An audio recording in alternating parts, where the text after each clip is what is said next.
Iwalay mo sila ate. Dito mo ilagay dito. Si Oling dito sa taas. Sino muna yung sa taas? Si Mio. Si Mio na lang sa taas? Sa dito kay Mio eh. Saan dyan? Sige. Si Mio na lang sa taas.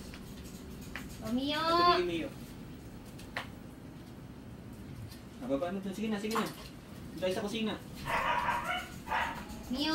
Halika na. Nandun na lahat. Dito dapat oh. Dito daw, dito. Dito.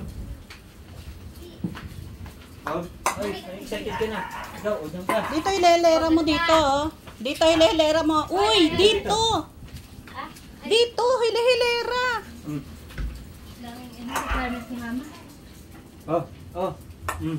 Huwag doon sa daanan.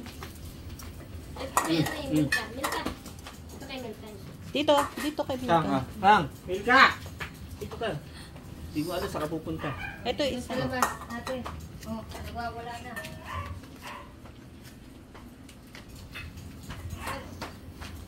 Mingo, sa labas. Parang may ano eh, may contest eh oh. Oh. Ano yan? Unahan?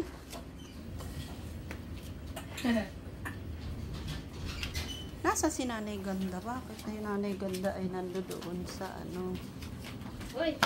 Ay, ano mo nga dito si Nanay Ganda? Ilagay mo dito yung pagkain niya. Yan. Yung mga bisita sa labas din mo. Nakasilip din. Okay guys.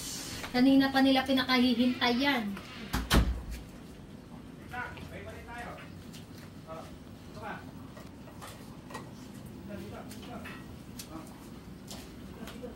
Yan, yung mga